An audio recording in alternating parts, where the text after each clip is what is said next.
What is up, everybody? Welcome to this week's episode of the Dense Pixels podcast. I'm one of your hosts, Brad, joined by my co-host, Micah. Hello. So, not much like that we've been playing this week. I've still been, that's a lie. I've been playing a lot, but it's all been one game. Still playing Monster Hunter Rise. Crossed 100 hours already in the game. Jesus, incredible. working my way through the Master Rank campaign now. So, however, it is Steam Next Fest time. So I downloaded a couple games today. I will say the stuff that I downloaded, the one that I'll recommend that people check out is Spiritfarer, which is basically Hades if it was a 2D game, essentially. So like think Hades crossed with Dead Cells combat, but Hades like progression in the roguelike, and that's kind of what Spiritfarer is. So far, so good. Haven't been too impressed with much of the other things I checked out. I also downloaded Darkest Dungeon 2, which is very different than the first one. Like they turned it from almost like a dungeon diving farming game into like a pure roguelike, and I don't know if I like the changes too much. It's been on early access on Epic Game Store for about a year now. I think it's supposed to come out in the next couple months. So still has the combat of Darkest Dungeon, which I like a lot. But I don't know how I feel about the new like form that it's been set in. So I'll have to give it more of a shake before I make any determinations. However, the big news of the day is there was a leak of some alpha footage for Dragon Age Dreadwolf. And the leak was surprising because it appears as if they are taking the game, at least the combat system in the game, into a very firm third-person action a la God of War direction, at least from the leaked footage that was shown. And I have been dying all day to come on and podcast with Micah so that I can get his impressions on this leaked footage that came out, being the number one Dragon Age fan on this entire earth. I don't know what this is, but it sure doesn't look like Dragon Age. I mean, look, they've been kind of trying to go in this direction. Like if you look at the Dragon Age 1 is very different from Dragon Age 2. Dragon Age Origins is very different from Dragon Age 2. And Dragon Age Inquisition, they're trying to harken back to a little bit, maybe if you squint. Well, it seems to me, as someone who played about 10 hours of 1, didn't play 2 at all except for the demo, and then played through about a third of Inquisition, it seems to me like they did the Mass Effect thing, where 1 was this really, die rolly RPG type of combat, but it wasn't very good action game. 2, they leaned way too hard in the action direction, and then 3, they kind of married the two and made it a RPG system that felt more satisfying to play. They kind of half-assed both of them, in my opinion. Yeah, that's what this looks like, and it looks. I'll get used to it, but it looks odd. Like part of the appeal of the first Dragon Age for me, besides the story, was because it was you could play it tactically, and I played it on console first. And it's kind of difficult to play it on console tactically because you can't. The camera is not your friend. But then it was designed for PC basically. So and then I played it on PC, and it was just like a whole new world, right? And that's the preferred way to play that original game. I feel like I got to get it in my hands. Like I said, I really loved Inquisition, and it was, but I didn't necessarily love it for the story. Like I got the most out of that game when I was a mage, and when you're a mage, you can get that tactical RPG feeling back. And I'm hoping that's what this is. Honestly, it looks like an evolved version of Inquisition. Like Hmm. I'm looking at some of the movement and it looks like you can pick certain certain you can have certain abilities mapped to a button. You can probably modify the thing to get to another set of abilities. You did all this in Inquisition, Hmm. so I'm not terribly um, turned off by it. It looks faster paced. Yeah, that's the thing that caught that I saw the most is that it definitely looks like I said, like a regular action adventure combat system. Yeah, yeah. And I get it, right? You gotta. I don't want to say dumb it down, but you gotta dumb it down for a mass audience. And yeah, it just Yeah. looks odd. But this is alpha footage, man. Right. Like, I think part of what's really getting me is the camera is so zoomed in compared to Dragon Age games of old, or at least it seems yeah. that way.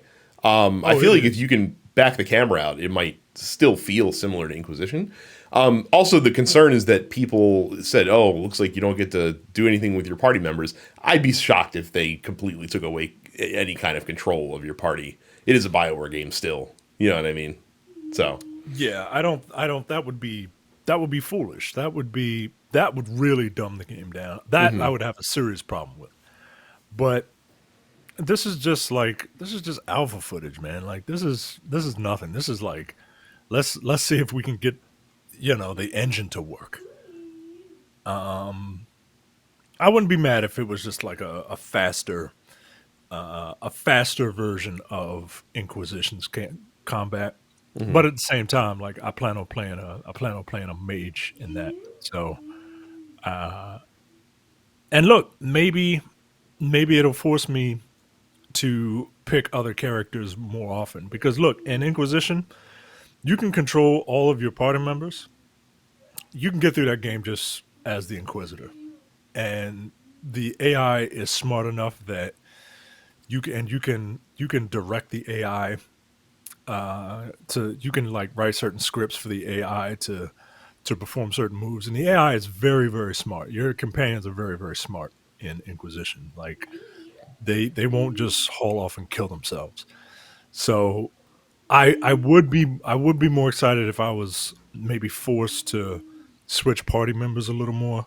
Hmm. And I think maybe that might be the case because this is so fast. Like I can't just I can't just kind of chill in the background and throw off a bunch of fire while Cassandra tanks everything. You know what I mean? So I don't know. It looks weird, but I'm not turned off by it. Okay. I was curious to see if you'd have a visceral reaction. I had a feeling that it would be much more even-handed, especially because this is such early footage and there's still Yeah, opportunity for tweaks in the gameplay yeah. to be and now probably not full-fledged system upheavals, I would imagine.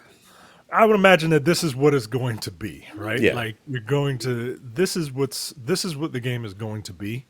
Um, it's just yeah, it just look as long as it's not Dragon Age 2, man. I didn't like Dragon Age 2. I didn't like Dragon Age 2 at all. I didn't like the randomly generated dungeons and the weird like stiff but like light-handed combat, and it just Dragon Age 2 wasn't great. Yep. Very much the opposite of Mass Effect 2 in that Right. regard. Right. Didn't Dragon Age mostly take place in like one area as well? Generally, like the city. It took place in Kirkwall, and it was a bunch of random like indoor dungeons, and it was boring. It was incredibly boring. Plus, I have a bit of a personal beef with that game. I have an irrational hate for that game. That game came out the weekend that my then fiance decided that she didn't want to marry me, and she left. Quite literally, walked out the door, said, "I don't want to marry you," and then walked out to go to PAX East or whatever. So maybe that's playing a little bit into my disdain for Dragon Age 2. But but no, Dragon Age 2 is the low watermark in that series. I don't think you'd have too many people that would disagree with you that are fans of the series in that regard. Man, can you believe it's been almost 9 years since Inquisition came out? Like this year in November, it'll be 9 years since that Wow. game released. Good God, man. So time waits for no man. Yeah, I still love that game, man. I went back and got a platinum in that game because trophies are better than achievements. They just are.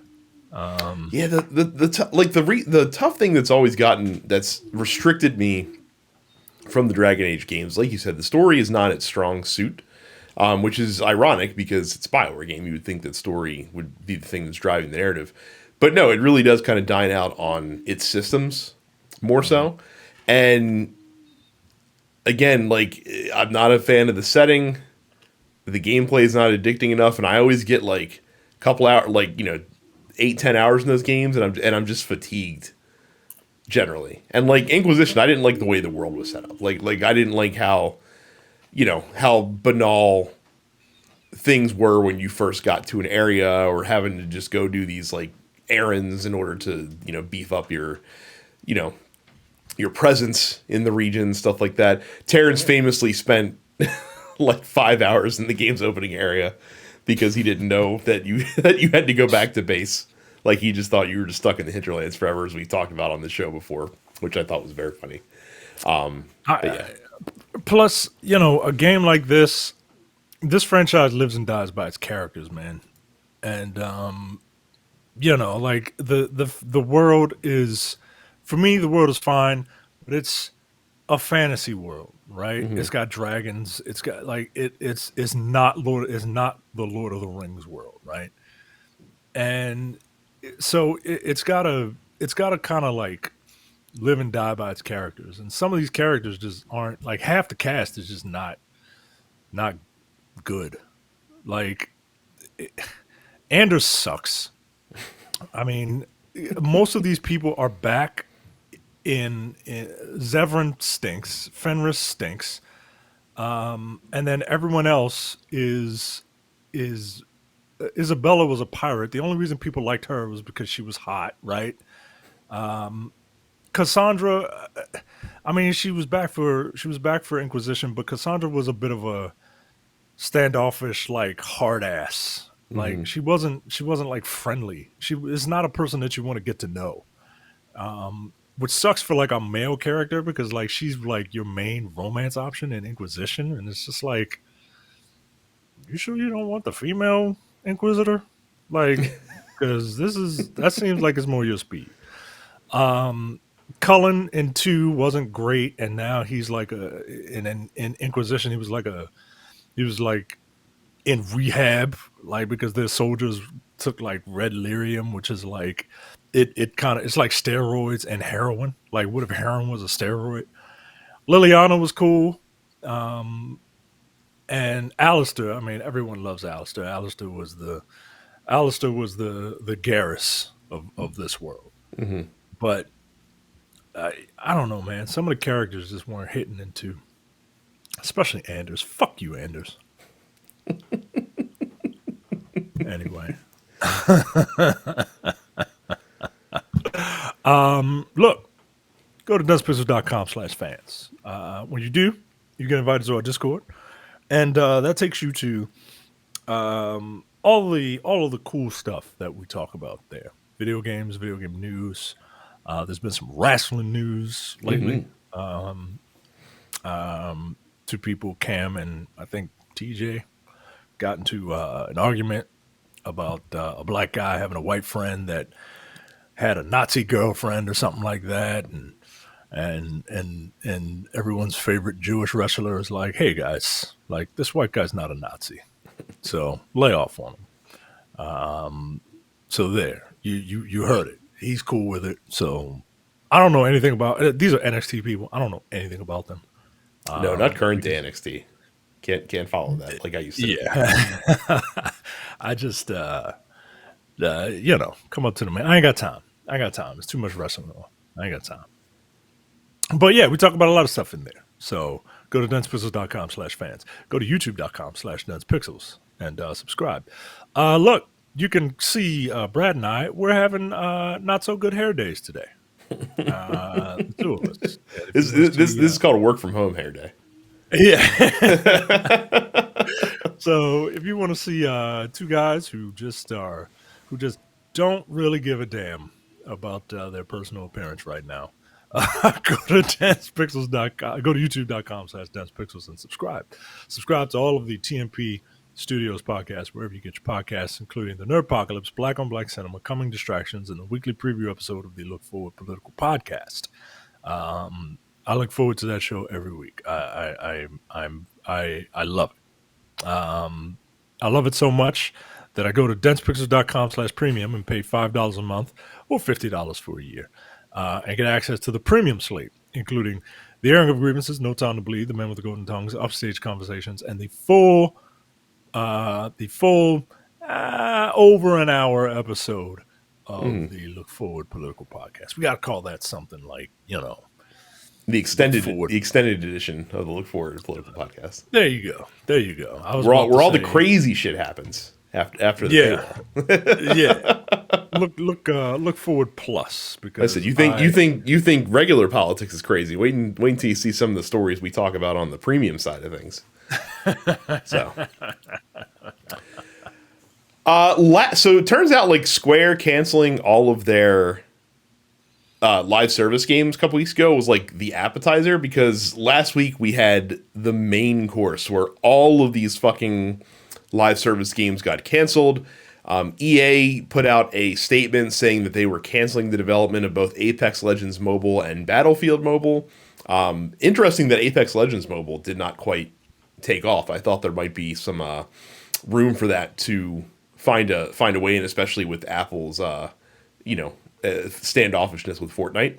Thought that maybe Apex would fill that void, but apparently not. Apparently people like playing Apex on PC and console exclusively, so that's where that game will live.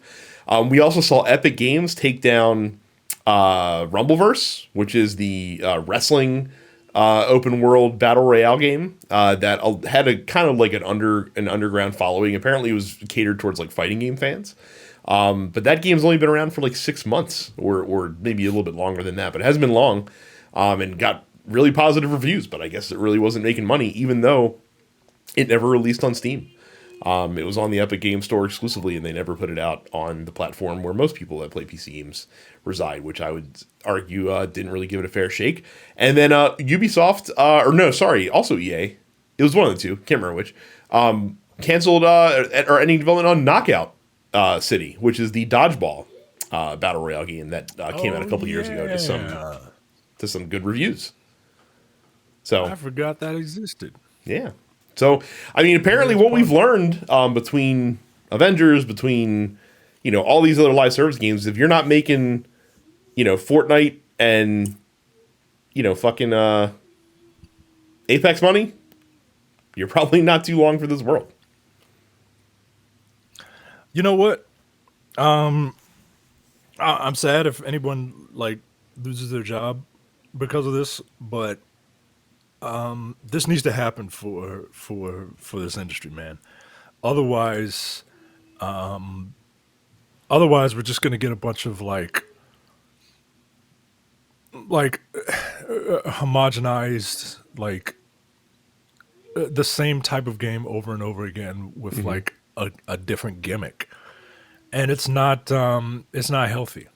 It's funny. It's funny you say that, because I don't think that this is going to stop companies from trying to find the next golden goose. Sure. I'm sure that most of these companies, or the publishing end, is thinking to themselves, not that we should stop trend chasing, but no, this just wasn't the right way. We need to find another trend chasing game that we can put out that will make us. Here's a trend. Yeah. Here's a trend. Single player, story-driven games. Those are great. Yeah, but they don't make really endless streams of money. I know. That's the thing. And again, the battle royale space especially is such a difficult one to break into, because you ostensibly have to make these games free to play, right? You cannot get an audience that you need to generate income by not letting them in the door for free and then kind of hoping they stay there. And that's kind of the way you have to do it. So the fact that you can't recoup any upfront costs makes these games very perilous. Now, Avengers excluded, of course, because that was a full $60 game, and that's a whole different kind of issue. But the problem is that the reason that Fortnite is so successful is, number one, because it was among the first. It was basically the second battle royale game that came out of acclaim behind PUBG. But they're given, like, they have something that you just can't replicate because they just have this gameplay loop that's very addicting. They have other ways to enjoy yourself in the game. Like their core game is solid. They have other ways to riff on that theme, essentially. And then, like, they are signing brand deals with all your favorite brands. Like chances are, over the past year of like characters that are released in Fortnite, everyone out there would be like that plays Fortnite. There's gonna be at least one or two characters that you're gonna pay that you would be willing to pay $10 for that have come out. You know what I mean? One or two character skins. So like they're casting a wide net. And with these games, with something like Knockout City, like I don't know what you can get in Knockout City. I'm assuming like you can get like specially skinned dodgeballs or maybe like some outfits for your characters. Who gives a shit? You know what I mean? Like is that going to be able to fucking compete with being able to play as John Cena or Master Chief in Fortnite? No, absolutely not. So it's tough. Like it's an uphill battle for any of these companies that are trying to develop these games out there. And so like really the real way to monetize successfully in these games is through the battle pass method now. But again, you have to have stuff that people want to chase, that people want to stay in that game and pay $10 a month and stay on that treadmill and run it up. And also, Micah, like to your point, there's just too many fucking games out right now. Man.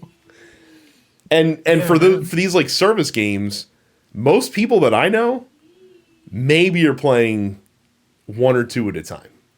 And for these games to be successful, like you need a core community where that is their game. Like you need fucking 200,000 people where Knockout City is their game. You need 200,000 people where Rumbleverse is their game. And that's just not happening. Because Fortnite has millions of people where Fortnite is their game. Apex Legends have millions of people who Apex is their game. Destiny has that, a million people who Destiny is their game. And that's you're not going to move those players generally unless you bring them something that is better. But there's this saying that there's a hockey writer that I like called Greg Wyshynski, and he always talks about how when a big player in hockey is coming up for free agency, they'll always take a little less money from the team they're already with than taking more money to sign with somebody else because their stuff's already here. Like they don't want to have to move all their stuff. Like my stuff's here. Like I can take a little less money and save myself the headache. Well, with stuff like Destiny, like I've already invested all this time. My stuff's here already. Look at my vault. Look at all these guns that I have. like my stuff's here. Like what are you going to do to pull me away from this? Probably not much. It's very difficult when you are a brand new IP trying to do this. And I was thinking like, well, what can these companies do to try and attract new people? Well, maybe build off an existing IP, right? Like World of Warcraft was the game, right, for MMOs. And the only other I'm not in that space a lot, but the only other one that I know that is tremendously successful has a gigantic franchise attached to it called Final Fantasy. So I'm like, well, maybe you should like do a Final Fantasy live service, but they've already done those and they've canceled. So, so I don't know. I mean, they had a gigantic franchise in the Marvel franchise and it failed. So I don't know how you what I'm saying is I hope they chase a new trend.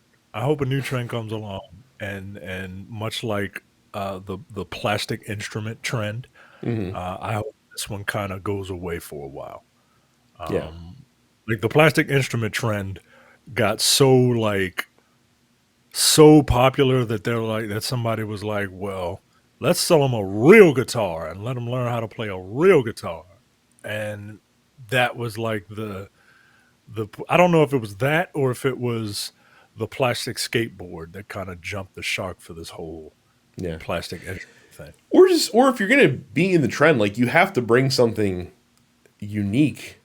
And I mean, but that works because like Knockout City was unique, and Rumbleverse was unique, but they didn't have that kind of broad appeal. Like Rumbleverse apparently was too difficult to play for most people to just pick up and play, like because it had like fighting game controls that you had to learn basically. And I guess Knockout City, dodgeball's only fun in short bursts.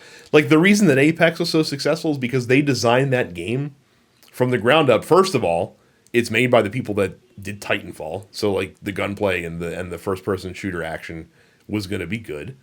And then secondly, they designed it from the ground up to be like this, like a like a team based concept with 3 players on each team where you could like do revives and stuff like that. So you got to come different. You can't just freaking expect to do the same shit that somebody else is doing and reap the same benefit. So. By the way, Steve, you know who you are. That was hilarious. What you said, Brad and I. It was hysterical, and it's something just for the 3 of us. And, look, if you don't know what it is, I'm sure many have seen it at this I'm point sure as many well. have seen it. I'm sure Yeah. many have seen it. But if you don't know what we're talking about, then you got to be a better listener, and interact with us, and send us funny stuff, and then we'll shout you out on the show. Listen, all I can say to hint at it is Commander Michael Scott is a very funny thing that I saw today. So it's good shit. Speaking of people in leadership positions that commit borderline sexual harassment, today the SEC announced that finding Activision-Blizzard is a thing that they're doing. $35 million following an investigation into the company, which found that they failed to disclose instances of sexual harassment to their investors, which is a big no-no, as you got to let investors know that stuff so they can divest themselves of your company before this bad news, comes out, and you have to be honest about it when your stock's going to go down. But the funny thing is that the company agreed to pay the fine, but has refused to admit or deny any wrongdoing. So they're just paying $35 million just because we love the government and we're happy to give them money. Okay, all right. Oh God, what's that guy's name who used to work at Fox News? Who? Bill O'Reilly. Yeah, Terrence's neighbor, Bill O'Reilly. That's what happened to him, right? Like he refused to admit any type of wrongdoing, but I'm just gonna give you this money and please be quiet about it. Nah, yo, nah. What a boy! Microsoft picked a really like bad time to try and buy this company. Or is it the best time? Because look at the appeals they can make. Like, look how poorly this company is managed. And look what we can do to come in here and clean this shit up. Which is why it's funny, because normally, like, an acquisition like this would get probably a lot of rancor from the average gamer. Especially folks that listen to this podcast who probably skew more liberal anyway and are generally wary of big business and consolidation and things like that. But because Activision Blizzard is such a fucking trash fire in terms of how the company's run and the people that are in charge there, it's just like, no, please, like, get these people out of here. Let Microsoft come in, fucking send Bobby Kotick home with a fucking $500 million golden parachute so we never have to fucking see him or hear from him again, and just get him out of here so we can just focus on making good games again. What if that dude just pops up somewhere else? What if he just I'm sure he pops will. up at like? It's a shame the crypto bubble is bursting so hard, because I feel like that would be the next venture for him is to get into crypto in some way, shape, or form. You know what I mean? Yeah, he's a grifter, and that's what grifters do. That and NFTs. I had a friend of mine who I thought he was a friend of mine. I take pictures of toys to relax. And, Oh Jesus Christ! I already know where this is going. and I took a picture of one, and when I uploaded it, it goes to Facebook and Instagram, And then the guy was like, NFTs, you should make this an NFT. I'm like, no, dude. Like, no, no. Do you know what NFTs are? He doesn't listen to this show. He knows I do a podcast, and he knows I do multiple podcasts, but doesn't listen to this show because he's not into video games. That's fine. No, dude, no. NFTs are bad, man. It really brings one of the folks I know that has like a microbrand watch company, and who's also like a personal acquaintance, like made a watch that he tied in like with an NFT thing, and it fucking breaks my heart, man. I'm like, this is so man. shitty. Like, don't be one of these guys. Please, man. Like, if you know someone, this is a PSA. If you know someone who is dabbling into NFTs, just say no. Let's take it back to when we were growing up, and the first lady's brilliant campaign to fight drugs in the community is to just say no. When someone offers you drugs, just say no. That's it. Don't circumstances be damned. Just say no. I think it would actually work for NFTs though. Just say no. It is funny because, like I said, it's one area that I'm shocked that like the ultra right hasn't gotten in on, except for like Trump's NFTs, which lasted a minute and then cratered in value, which is hilarious to me. 100. I'm just surprised they never found that rabbit hole. But yeah, to say nothing of the point where companies don't generally pay $35 million fines for stuff that they didn't do. So Yeah, read into that what you will. that's wild, man. That's wild. Speaking of companies that are evil, go to densepixels.com/Amazon. When you go to densepixels.com/Amazon for all of your Amazon needs, you don't pay anything extra, and we get a small percentage of we get a kickback. I'm going to densepixels.com/Amazon, and apparently there's something in my cart right now. Paw Patrol toddler shoe, low pop denim casual with Marshall, Chase, and Sky, and Everest. I don't see Sky on that. Wait, is Everest like a main Paw Patrol character now? I have no idea. My son doesn't watch them as religiously. Everest used to be like a guest character that they'd bring on every once in a while. He can't be one of the core six now, can he? They got cats now, man. They've always had cats. So like the evil like not mayor guy, but like he wears like a top hat. He's like the bad guy in the show. He has cats because of course he has to have cats to fight the dogs, which I find anti-feline, which I think is really rude. I mean, cats are evil, man. Cats don't care about you. You could take solace in the fact that those cats do not care about evil Top Hat Man. He is just a means to an end. And if Ryder were to show those cats some love, those cats would turn on evil Top Hat Man in a heartbeat. But yeah, if you, like my wife, want to get your toddler some propaganda shoes, then go to densepixels.com/Amazon. The Grammys were last night as we're recording this, and the Grammys are truly the annual event that reminds me of how old I actually am, because I have not heard of maybe but 10% of the people that I see being talked about online in the wake of the Grammys. Haven't heard of, like, obviously, like, I know Beyonce, I know who Lizzo is, of course I know Adele. Outside of that, I don't know nobody. Don't know nobody. Apparently, Harry Styles won Album of the Year. Mm-hmm. I thought Harry Styles was an actor because the first time I saw him was in the stinger for at the end of a Marvel movie. I did not know that guy was a singer, apparently, and people hate his guts because he had the nerve to win Album of the Year over Beyonce. And I don't know if this is just like regular psycho fan bashing, or like he had a bad album. that shouldn't have won. I don't know. I don't follow music like that. The only thing I watched in the Grammys was the 15-minute Black People segment, where it just turned into a Black People. It just turned into a Black People concert for 15 minutes. It was great. I don't. I'm like you, Brad. I don't know who. And even in that like 15-minute Black People segment about like hip hop, 50 years of hip hop. They went from the early days to now. There were two people that I just did not know who they were.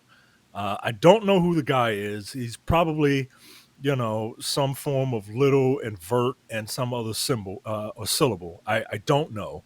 Mm-hmm. And then there was this woman whose name is Glorilla, and I don't know how I feel about that.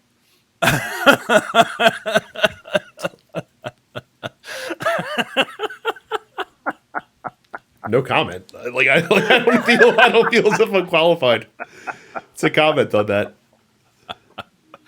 So I don't know anything about the Grammys, but apparently it was last night. I didn't even know that what we were about to talk about was actually a thing. Nor did I. You might say, why the fuck are these guys talking about the Grammys? Well, the reason, dear listener, is because for the first time ever, the Grammys had an award for the best video game music, which is going to be a regular category going forward. It was won by Stephanie Economou, who is the composer for the soundtrack for Assassin's Creed Valhalla Dawn of Ragnarok, which is an expansion that came out for Assassin's Creed Valhalla last year. I don't know, for some reason I find it very funny that she won for the score for an expansion for DLC. But hey, yeah, more power to her. The other nominees were Christopher Tin, who scored Old World, Richard Jacques, who scored Guardians of the Galaxy, Bear McCreary, who scored Call of Duty Vanguard and has been getting a lot of plaudits for his work in that. And this I find very funny. So Austin Wintory was the other nominee. Now, I don't find it funny that Austin Wintory got nominated because Austin Wintory's catalog is tremendous. Like, you should look at all the games that he has scored. He's scored some certified bangers, many games that you've played and probably enjoyed the music for. I just find it funny that he was nominated for Aliens Fireteam Elite. of all things that he's done. The Grammys are like, Fireteam Elite, that's where it's at. I don't even remember what Aliens... So I think Aliens Fireteam Elite was I think that was the 4-person cooperative alien shooter that came out last year that like blipped on the radar and then just kind of faded away. Yeah, I think so. Little shocked that God of War not getting... Maybe it missed the cutoff. I don't know what the Grammys cutoff is. Too late? Yeah, I think it came out too... It had to have come out too late for it to not even be nominated. Mm-hmm. This is interesting, man. Like video games have been mainstream for a very long time, but it's so wild to see these institutions that have never really given a shit about video games before, like award a video game like this. This is awesome. Yeah, to quote Marge Simpson, I just think it's neat. So. Yeah, like it's cool, man. Like I appreciate it. I'm very curious. Movies are my thing. I'm very curious if like one day the Academy of Motion Picture Arts and Sciences will start, because video games are so cinematic. I wonder if they'll do like a digital cinematography award or something like that. You know what I mean? Not until Martin Scorsese's cold and buried in the ground before you see that happen. I'll tell you. Some of these people can't even accept Netflix as a movie. Like, yo, they're filming this. It's the same stuff. It's just distributed differently. God, nothing's worse than old men in Hollywood gatekeeping for bullshit in cinema. Right. It's easily my least favorite personality type. Yeah, man. Like, Jesus Christ. Like, it's like, no, it's supposed to be in a theater on a screen with a projector on film. Like, you shoot digitally, don't you? Like, what the fuck? Matt, I just want to imagine like some dude in like the 1920s, like looking at movies from today and be like, this isn't truly cinema. Like you have like to be cinema, like you have to have action over an orchestral score and cue cards to tell you what people are saying. We can't have words and fucking motion at the same time. Get out of here. The fuck is all this talking shit? Right. Get out of here. It's too loud. You can't hear the music. We go to the unadvertised post office. We did not put out the call this week, but you guys still delivered. You can submit questions to us at any time during the week by going to densepixels.com/fans and joining our Discord, just like Cam did when he he states, as we learned during the Women's Royal Rumble, Zelina Vega will serve as a commentator in Street Fighter 6. I have not played a Street Fighter game since the PS3 360 days. Have they had commentators in the games before, or is this some weird new thing, and are you selling or no selling this edition? Micah, like an idiot, answered the question in the post office thread, not realizing that he was going to be able to actually come and elaborate on his answer. I thought this was in the general. I'm sorry. I wasn't paying attention. I was not paying attention at all. Yeah, no. I'm not buying it. I'm not doing this. I know the Ringer has that wrestling, the Masked Man show, and they do the sell or no sell, but I forget which one is which. So I'm just going to say no. You're no sell. No sell. Yeah, I'm no selling. So I'll give it a shot. I think it's cool. I think it's cool that it seems like a natural, no pun intended, a natural evolution for fighting games. I'm actually kind of surprised it took until now for someone to kind of think about this. I will certainly give it a chance. It obviously, like with any sports commentary in video games, it depends on how repetitive it is. Like if it's super repetitive and you hear the same shit like every fight, then that's gonna get turned off real quick. But if it's cool, like I'll listen to fucking Tasty Steve like fucking shoutcast at me during my games. Like, yeah, why not? I'll do it once just to get the experience, maybe twice to see how much overlap there is. Mm-hmm. But if I'm playing and I'm on my main, I don't want to hear the same stuff over and over again. Yeah, I find it to be distracting, and I'm not in a tournament setting. I'm not playing this to practice for a tournament. And people who do practice for tournaments go to local tournaments. So I don't look. I get it, but it's not hurting anything. So I don't care if it's there. Mm-hmm. As long as I can turn it off, and I can turn it off. Can. So. Sure yeah. You can. Oh, you can. You can turn it off. Yeah. And I'm perfectly fine with it being there, as long as there's an option to turn it off. It's very cool though. I'm happy for Zelina Vega. This must be like a dream. Like this would be super cool, right? And then the first thing I saw, because I'm stupid and I look at comments. And wrestling fandom is as toxic as every other fandom. The first thing I saw under the Street Fighter post for this news was, it should have been Kenny Omega. Jesus Christ! he's a bigger Street Fighter fan. Okay, guys. God damn, y'all just suck the fun out of everything, man. Jesus Christ. Like, it would be cool if Kenny Omega got it too, okay? Like, god damn. My favorite interaction on Twitter of all time, on wrestling Twitter, was I can't remember who was saying something about it, but someone said something. I don't remember what it was, because it's only the response that I remember. But it's something about Kenny Omega, and a Kenny Omega fan like jumped in and like defended Kenny Omega. I think it was against another like wrestler or former wrestler or something like that was saying something, and it wasn't that serious. But like this dude jumped in and fucking like gave this like passionate defense to Kenny Omega. Kenny Omega himself responded to this and was basically telling the guy like, no, it's cool, like it's not that big of a deal. And the dude responds to Kenny Omega saying, "Stand back, cleaner, I got this." Oh my god, dude! Oh my god! Oh my god! Holy shit. Yeah. This is why I'm heartbroken about Twitter being ruined, because Twitter is one of the greatest things civilization has ever given us for moments like that specifically. So, and Elon Musk is ruining it all. Johnny asks, should Microsoft take the example of Hi-Fi Rush and shadow drop its games as opposed to making people wait X amount of years after a reveal trailer? People could actually get excited to watch directs knowing a new good game could drop that day. I think more companies should take this approach, especially with smaller titles, because as I've heard many people echo in the wake of Hi-Fi Rush, some games just don't have a year's worth of things to hype up. Like to announce it and then release it a year later, that you have to like drip this information.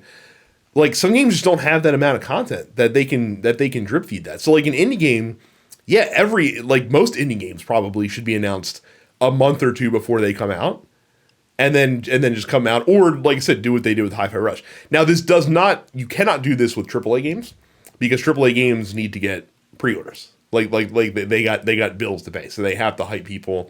And they have to get people excited. Plus, you want people to know, like, when these big tentpole games are coming out. Like, you don't want to, like all you need to do is look at the fucking Sega Saturn launch as an example of why you don't want to drop the big stuff out of nowhere on people. You don't want to just be like, don't announce a release date for Starfield, and then all of a sudden, Starfield's out. No, you don't want that. You want people to get excited for it and to plan around and all that shit. But yeah, there are definitely more opportunities for this. And I hope more companies do learn and see the example and say, oh, we don't have to like tease this shit out for a year, 2 years or more at a time. It's so funny. Like the smaller the game, the better this approach is, because if you price it right, it's the perfect impulse buy. It's like, oh shit, this actually looks really cool. Let me buy it, right? And actually, Hi-Fi Rush is actually a little bit too expensive to be an impulse buy, but it got good word of mouth. And actually, I take that back. It was an impulse buy for a lot of people because it's on Game Pass too. So a lot of people got to try it for free, hyped it up, and then a lot of people like me who have Steam, I have an Xbox, but I don't have my Game Pass subscription current. And I'm like, I could pay $15 to play this game now, or just pay $30 and own it forever. I'll just pay $30 and play it on my handheld. Like that. There you go. Yeah. So. Yeah, I hope that that people who do smaller games, who make smaller games, I hope they do this more. But yeah, we'll see. And yeah, you put it perfectly. Like, as much as we all complain about like, Final Fantasy 16 coming out when it's ready. Like, I don't like that shit. Like, just say coming soon. Don't come with when it's ready. I will say this: there is no video game that should be formally announced and shown for the first time more than a year from its release. That's what I will say. Like no more than a year of hype, and only the grandest of games get that hype of 1 year. Like most games, 6 months is fine. Yeah, like if you have a marketing budget that you can throw advertisement onto like mainstream shit, you know what I mean? That's when you get the big lead up. But like a Dragon Ishin, you shouldn't. There's no need to like announce a game of that caliber, years in advance. Yeah, that's a 2 month game for me. That's a 2 month game for me. Right.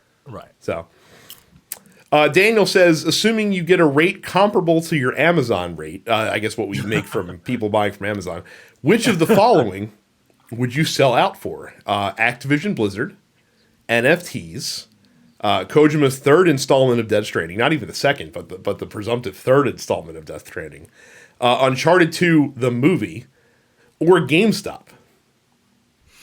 Well, assuming the rate is comparable to Amazon, none of them are worth it. But let's pretend. Oh, that's not true. I would hype the shit out of Activision Blizzard to make our percentages, because that's the one that has the best chance of return. Yeah, probably. If we had a something a little more than 4 cents on the dollar, I wouldn't do NFT. I can't. I can't. Oh no.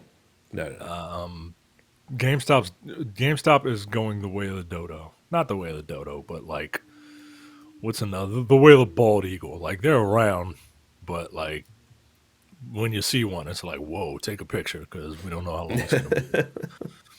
Uncharted 2, the movie. I don't understand. No, no, no. Um, yeah, as much as I don't like, it comes down to the third installment of Death Stranding or Activision Blizzard. And you're right, Activision Blizzard would be the one that you could actually get people to buy stuff from, Yeah. especially now that if the sale goes through, then you're on easy street. Yeah. And right now you would get some of the most cringe-worthy segues that you could possibly imagine for us going into ad reads. Like speaking of harassment, we're going to harass you to go buy games in the on the BattleNet right now, and that would be horrible. Finally, Amir asks, with the release of Hogwarts Legacy receiving positive reviews and more people finally starting to play and stream it, how do you feel about players of the game? There's been a lot of harassment towards streamers just for playing it. I don't know. I really don't understand the pearl clutching of this game over others. It's like people have forgotten about Tencent and Activision. Yeah, that wasn't in the docket this week. So Hogwarts Legacy is coming out at midnight tonight as we're recording this. It's in the hands of reviewers and streamers. It's getting great scores. I think it's got like an 86 right now on Metacritic, which is very high. That's phenomenal for Metacritic.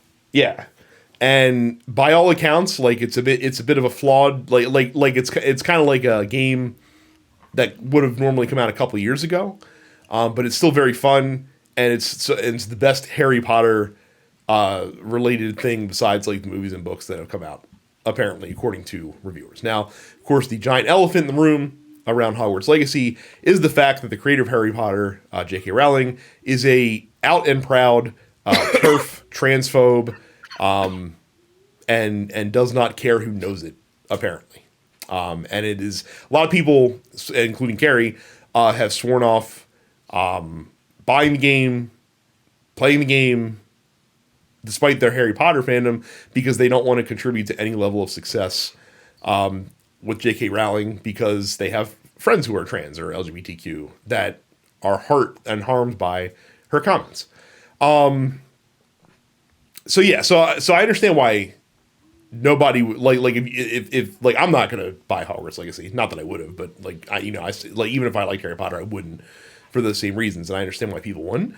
I feel like I don't know. I feel like harassing people who do is a bit of a step across the line.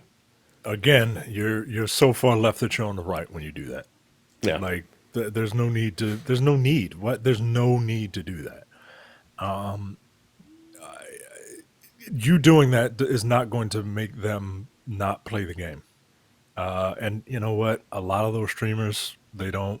Well, they didn't pay for it, but I guess they're streaming it, so they're kind of advertising it. So, look, I get it. If you are upset, if you are playing the game, if you want to buy the game, you should be able to buy the game, and you shouldn't be shamed for doing so. Like if you just really like Harry Potter, and are you should able be to able, look past the other things because, like I said, that's right. Like we talk all the time in the show no about problem. Some separating art people from have no artists. problem separating art from artists. With me, it's dependent, right? It depends on the artist and it depends on the art, right?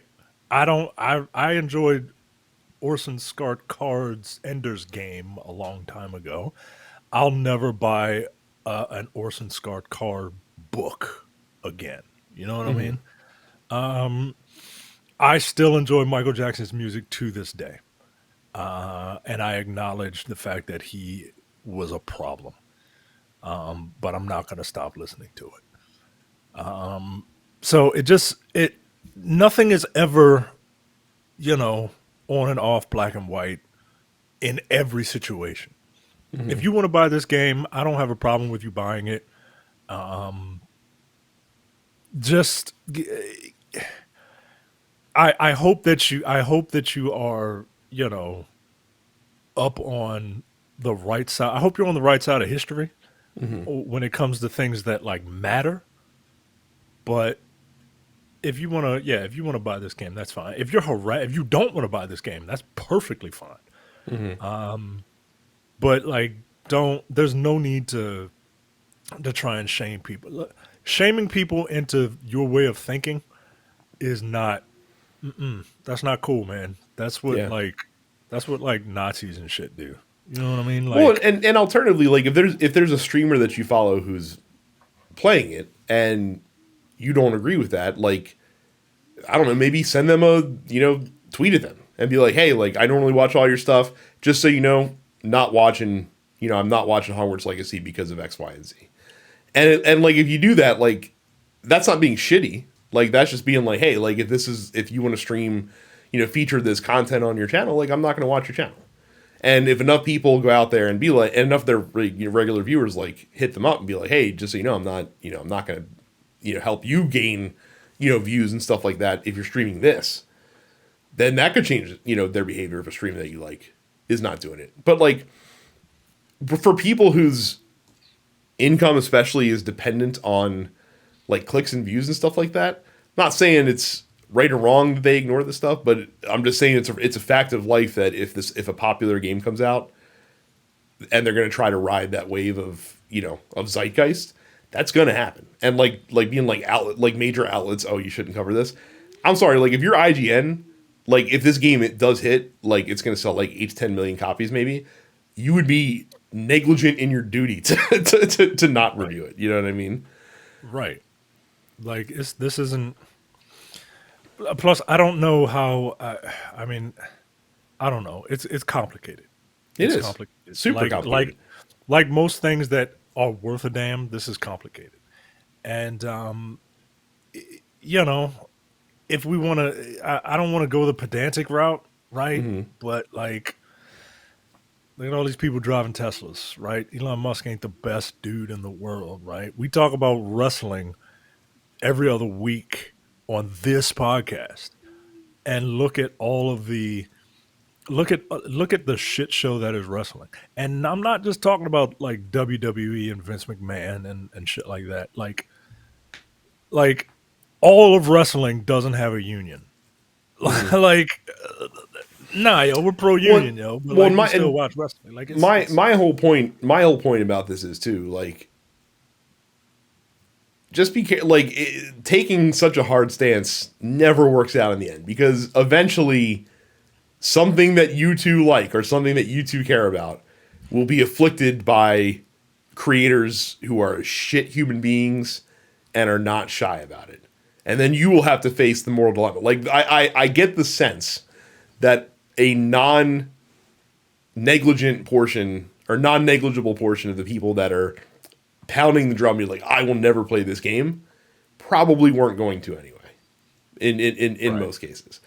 And so, like, again, but that's also why I'm not like throwing my sword in the ground, being like, I will stand on my high horse, because I know that like fucking when Diablo 4 comes out in June, like I'm gonna be there on day one, despite how fucking much of a dumpster fire Activision-Blizzard is right now.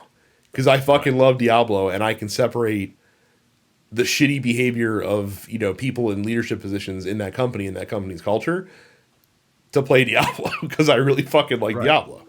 So I get it if you don't want to play Hogwarts Legacy.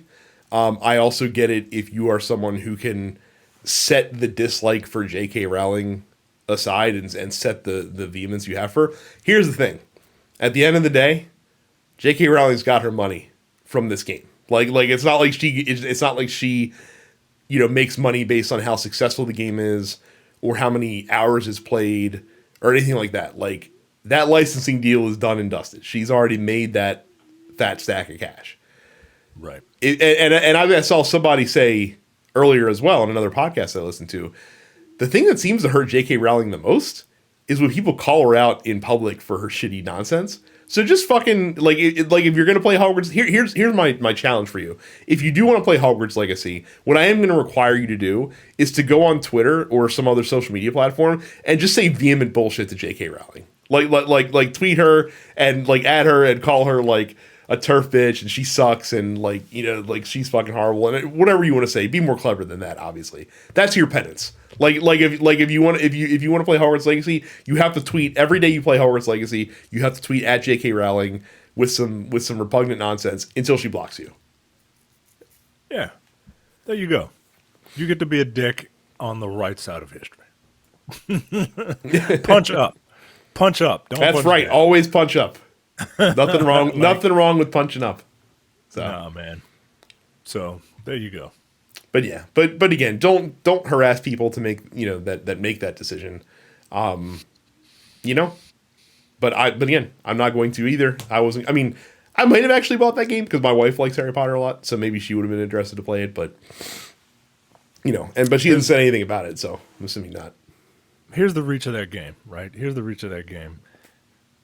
Jay, unprompted, texted me and said, "Hey, that Harry Potter game looks kind of good." I said, "Hey, man, it looks like it's about to get some really good reviews. I don't know anybody that's playing it because, like, I don't follow Harry Potter like that. He used to be a big Harry Potter person. I said, I don't follow Harry Potter like that, and I don't know anybody that's getting it, because of obvious reasons. But and then we had this conversation because, like, this is, I don't know. Get your video games out. Get politics out of video games, Brad. It's unavoidable. It's unavoidable. Can't avoid it. So thank you guys for submitting your questions to the post office. Again, you can do that by going to densepixels.com/fans.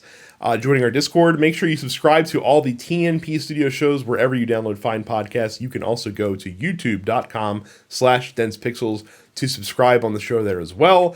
You can also follow us on Twitch, twitch.tv/densepixels. Follow our individual accounts. I'm Densepixels Brad, Terrence is Version 410, Carrie Suppets Carrie, where I can assure you there will be no playing of Hogwarts Legacy. So there you go. So that is it for us this week. Thank you guys very much for watching and listening. Next week, the 10th anniversary Dense Pixels podcast spectacular, which is going to be exactly like a normal episode of the show. So as is tradition for every milestone that we achieve. So Jesus, 10 years. Yes, sir. I can still remember the dinner at Red Brick Station where we hashed all this shit out many moons ago. Oh man, we will have to do something special, like release it on time. Thank you guys very much for watching and listening. We'll see you all the next time. See ya. You're watching the Dense Pixels YouTube channel. Click the subscribe button while you're here and make sure you check out our weekly podcast where we discuss the latest gaming news and our impressions on what games we've been playing.